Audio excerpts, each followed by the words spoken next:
സിറിയയിൽ അസാദിന്റെ സർക്കാർ നിലം പതിച്ചു. ഈ വീഴ്ചയ്ക്ക് ശേഷം റഷ്യ അവരുടെ സൈനിക താവളങ്ങൾ ഒഴിപ്പിക്കാൻ തുടങ്ങി.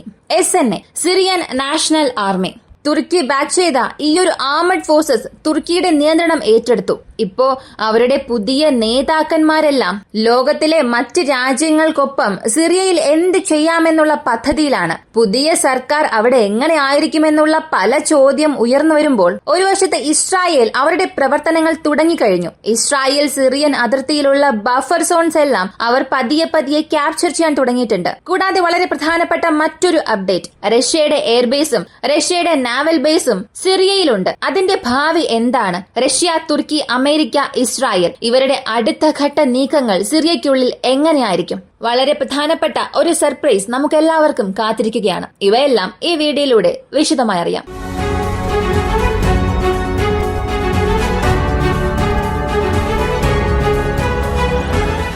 സിറിയൻ ആഭ്യന്തര യുദ്ധത്തെക്കുറിച്ച് നമുക്കറിയാം. ഈ യുദ്ധം എന്തുകൊണ്ട് ഉണ്ടായി, ഏതൊക്കെ രാജ്യങ്ങൾ ഏതൊക്കെ വശത്തു നിന്ന് യുദ്ധം ചെയ്തു, അവസാനം യുദ്ധത്തിന്റെ ഫലം എന്തായി, എല്ലാം നമ്മൾ കണ്ടവസാനിച്ചതാണ്. എന്നാൽ ഇതിൽ ശ്രദ്ധിക്കേണ്ട മറ്റൊരു കാര്യമുണ്ട്. ഇതൊരു അവസാനമല്ല, ഇത് ഒരു പുതിയ തുടക്കം എന്ന് വേണമെങ്കിൽ പറയാം. കാരണം സിറിയയിലെ അസാദിന്റെ റെജിമെന്റ് ഇപ്പോ വീണു. അസാദ് 24 വർഷമായി സിറിയ ഭരിച്ചു. 14 വർഷത്തിലേറെ ഒരു ആഭ്യന്തര യുദ്ധമുണ്ടായ രാജ്യത്തിൽ അദ്ദേഹത്തിന്റെ ഭരണമുണ്ടായി. എന്നാൽ അദ്ദേഹത്തിന്റെ ഭരണം വീഴാൻ പോകുന്നു എന്നുള്ളത് 10 ദിവസം മുൻപ് വരെയും ആരും ചിന്തിച്ചിട്ടേ ഉണ്ടാകില്ല. നവംബർ മാസം 27-ാം തീയതി പെട്ടെന്ന് ഒരു കൗണ്ടർ ഒഫൻസീവ് ആരംഭിച്ചു. അപ്പപ്പോ ചെറിയ വാർത്തകളായി നമ്മളത് കണ്ടു. അതിന്റെ ആഘാതം ഇത്ര വലുതായി വരുമെന്ന് ആരും പ്രതീക്ഷിച്ചില്ല.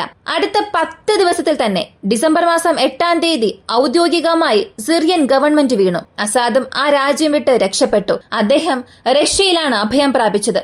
അഭയാർത്ഥികളായി അദ്ദേഹവും കുടുംബവും റഷ്യയിലേക്ക് പോയിട്ടുണ്ട്.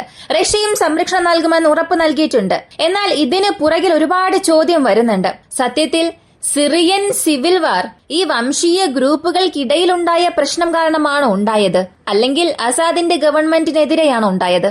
ഇനി അസാദിന്റെ ഗവൺമെന്റിന് എതിരെ മാത്രമാണ് ഈ പ്രശ്നം ഉണ്ടായതെങ്കിൽ അമേരിക്കയ്ക്ക് ഇവിടെ എന്താണ് ജോലി?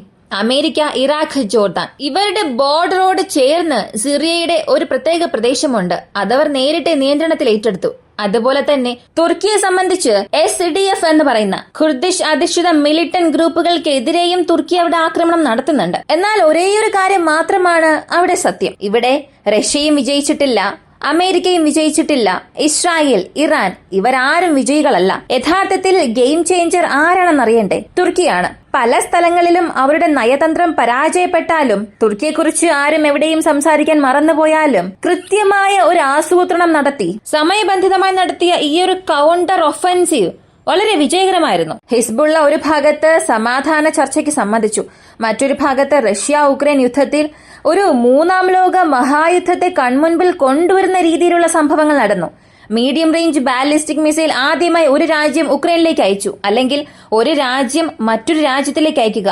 ഇങ്ങനെ എല്ലാ ഭാഗങ്ങളിലും വളരെ സെൻസിറ്റീവായ കാര്യങ്ങൾ സംഭവിക്കുമ്പോൾ തുർക്കി ഈയൊരു ഗ്യാപ്പ് കൃത്യമായി പ്രയോജനപ്പെടുത്തി. ഈ ഒരു ടൈം ലൈൻ നോക്കിയാൽ തന്നെ നിങ്ങൾക്ക് മനസ്സിലാക്കാൻ കഴിയും. വളരെ കുറഞ്ഞ സമയത്തിനുള്ളിൽ ഒരു സർക്കാർ വീണു, അതും കൗണ്ടർ ഒഫൻസീവ് വീണു എന്നുണ്ടെങ്കിൽ ആധുനിക യുദ്ധ ചരിത്രത്തിൽ ഇതാണ് പ്രധാനപ്പെട്ട ഒരു കാര്യം. അപ്പോൾ തുർക്കി ഇവിടെ നല്ലൊരു ഗെയിം തന്നെ പ്ലെയിൻ ചെയ്തിട്ടുണ്ട്. ശരി, സിറിയ ഇപ്പോ വീണു. റഷ്യയുടെ സിറിയൻ താല്പര്യം ഏകദേശം ഒരു അവസാനത്തിൽ വന്നു എന്നൊക്കെ പറഞ്ഞു. എത്ര തന്നെ അസാദിന്റെ കുടുംബത്തിന് അവരൊരു സംരക്ഷണം നൽകിയാലും 2 കീ ബേസസ് അവർക്ക് സിറിയയിലുണ്ട്. ഒന്ന് ഖെമീം എയർബേസും മറ്റൊന്ന് ടോട്ടസ് നേവൽ ബേസും. ഇത് റഷ്യയുടെ മിഡിൽ ഈസ്റ്റ് എന്ന കിരീടത്തിലെ അലങ്കരിക്കപ്പെട്ട 2 വജ്രക്കല്ലുകൾ എന്ന് പറയാം. കാരണം ഈ 2 ബേസ് ഇല്ലെങ്കിൽ യാതൊരു പ്രധാനപ്പെട്ട താല്പര്യവും റഷ്യക്ക് മിഡിൽ ഈസ്റ്റും ഇല്ല. മെഡിറ്ററേനിയൻ സീയിലേക്കുള്ള ആക്സസും അവർക്ക് വലിയ രീതിയിലൊന്നും ഇല്ല. ഇതിനെ വെച്ച് മാത്രമാണ് മെഡിറ്ററേനിയൻ സീയിൽ ഇടയ്ക്കിടയ്ക്ക് അവരുടെ പ്രവർത്തനങ്ങൾ നടത്തുന്നത്. ഈ 2 ബേസും റഷ്യയുടെ കൈവിട്ട് പോകുന്നത് പോലെ തോന്നുന്നുണ്ട്.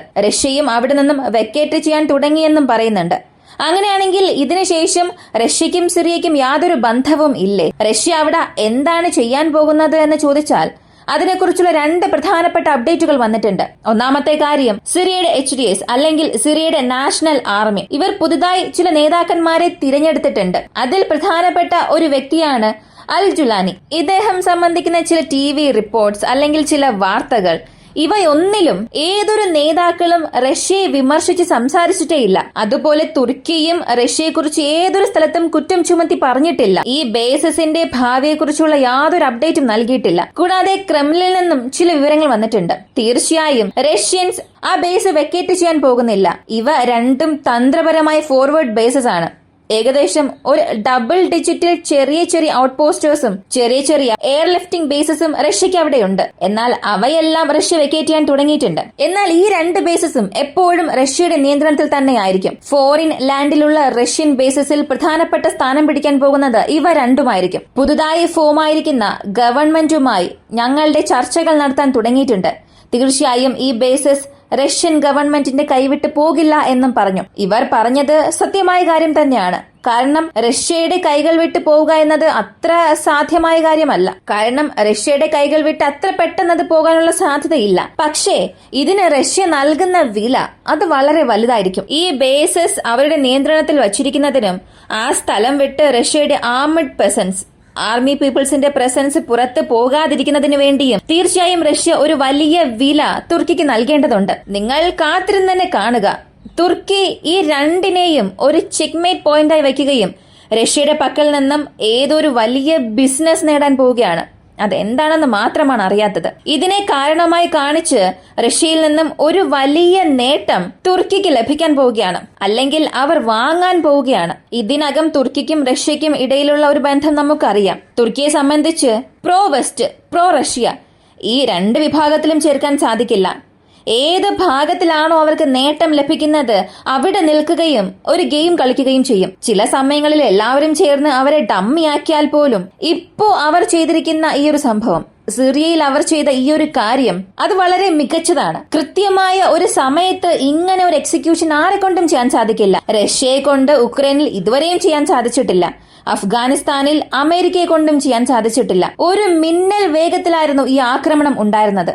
കൂടാതെ സിറിയൻ ഫോഴ്സസിന്റെ പക്കൽ നിന്ന് യാതൊരു പ്രതിരോധവുമില്ലായിരുന്നു. ഈ ചിത്രങ്ങൾ നിങ്ങൾ നോക്കുക. ഇതെല്ലാം ഇറാഖ് ബോർഡറിൽ സിറിയൻ സർക്കാർ ഫോഴ്സസിലുണ്ടായിരുന്ന സൈനികർ അവരുടെ ജാക്കറ്റ്സ് ഉൾപ്പെടെ എല്ലാം ഊരിവെച്ചു. ബുള്ളറ്റ് പ്രൂഫ് ജാക്കറ്റ് ഉൾപ്പെടെ താഴെ ഊരിവെച്ചുകൊണ്ട് അവർ ആ പ്രദേശം വിടുന്നു. അപ്പോ അവിടെ ഒരു വലിയ പ്രതിരോധം ഇല്ലെങ്കിൽ കൂടിയും ഇത്രയും പെട്ടെന്നുള്ള ക്യാപ്ചർ എന്നത് അത്ഭുതകരമായ കാര്യം തന്നെയാണ്. അത്രത്തോളം ഒരു വലിയ കാര്യം തുർക്കി ബാക്ക്ഡ് മിലിറ്റന്റ് ഗ്രൂപ്പ്സ് അവിടെ ചെയ്തിട്ടുണ്ട്. ഇതെല്ലാം ശരിയാണ്.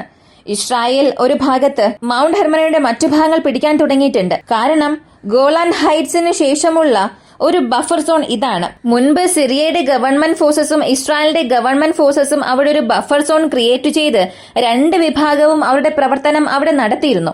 ഇപ്പോൾ സിറിയൻ ഗവൺമെന്റ് വീണതിന് ശേഷം ഇസ്രായേലിന് അതൊരു വലിയ ജാക്ക്പോട്ടായി മാറിയെന്ന് എല്ലാവരും ചിന്തിക്കാം. കാരണം ഇന്നുവരെയും ഈ ഭരണമാറ്റം അവിടെ സംഭവിച്ച് ഇപ്പോൾ വരെയും സിറിയയുടെ കെമിക്കൽ ഗോഡൌൺസ്, സിറിയയുടെ അമ്മുനേഷൻ ഗോഡൌൺസ്, എവിടെയെല്ലാമാണോ സ്ഫോടക വസ്തുക്കൾ ശേഖരിച്ചു വെച്ചിരിക്കുന്നത്, എവിടെയെല്ലാമാണോ പ്രധാനപ്പെട്ട ആയുധങ്ങൾ വച്ചിരിക്കുന്നത്, അവയെല്ലാം ഇസ്രായേൽ നശിപ്പിച്ചു. പുറമേ കാണാൻ കഴിയുന്ന യാതൊരു ഗോഡൌൺസ് പോലും ഇസ്രായേൽ മാറ്റിവെച്ചിട്ടില്ല. പൂർണ്ണമായും നശിപ്പിച്ചു ഒറ്റ ദിവസത്തിൽ. അതുകൂടാതെ ഇസ്രായേലിന്റെ ഈ എയർ സ്ട്രൈക്സിൽ നിന്നും രക്ഷപ്പെട്ടത് സ്കേർഡ് മിസൈൽ സിസ്റ്റമാണ്. USSRന്റെ ഒരു മീഡിയം റേഞ്ച് ബാലിസ്റ്റിക് മിസൈലാണ്. ഇത് സിറിയയിൽ നിന്നും ഇസ്രായേലിനെ ടാർഗറ്റ് ചെയ്യാൻ കഴിവുള്ള ഒരു ക്യാപ്പബിളായ മിസൈലാണ്. ആ മിസൈലും പ്രത്യേക എണ്ണം ലോഞ്ചേഴ്സും മിസൈൽസും മാത്രമാണ് സിറിയയിലുള്ളതായി വിവരം പുറത്തു വന്നത്. അങ്ങനെയെങ്കിൽ ഇസ്രായേലിന് ഇവിടെയുള്ള പ്രധാനപ്പെട്ട താല്പര്യം എന്താണ്? അവർ ഈ ഹെർമൻ മൗണ്ടൈന്റെ മറ്റൊരു ഭാഗവും പിടിച്ചെടുത്തു.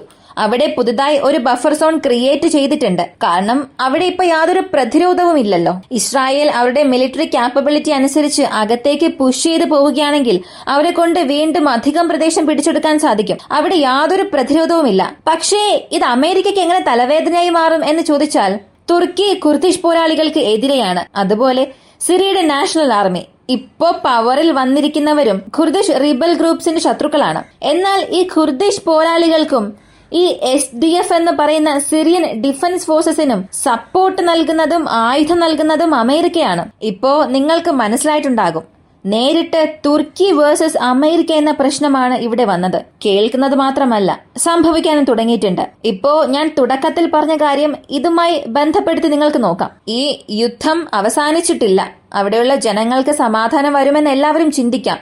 പക്ഷേ ഇതിന് ശേഷമാണ് ഒരു പുതിയ അധ്യായം തുടങ്ങാൻ പോകുന്നത്. നേരിട്ട് അമേരിക്ക തുർക്കി സപ്പോർട്ട് സേനയെ ആക്രമിക്കാൻ പോകുന്നു. അമേരിക്ക തുർക്കി സപ്പോർട്ട് സേനയെ ഇൻഡയറക്റ്റായി പ്രോക്സി വാറിലൂടെ ആക്രമിക്കും. ഇതിന് ശേഷവും സിറിയയ്ക്കുള്ളിൽ അത്ര പെട്ടെന്നൊന്നും സമാധാനം വരില്ല. ഇപ്പോ അലപ്പോയുടെ നോർത്ത് വെസ്റ്റ് സൈഡ് SDFന്റെ കൺട്രോളിലാണ്. ആ പ്രദേശങ്ങളെ നോക്കി SNA തുർക്കി ബാക്ക്ഡ് സിറിയൻ നാഷണൽ ആർമി അവരുടെ അറ്റാക്സ് നടക്കാൻ തുടങ്ങിയിട്ടുണ്ട്. 5 കിലോമീറ്റർ വരെയും മുന്നേറിപ്പോയതായി വിവരങ്ങൾ പുറത്തു വന്നിട്ടുണ്ട്. അമേരിക്ക അവിടെ നേരിട്ടൊരു മുന്നറിയിപ്പ് നൽകി.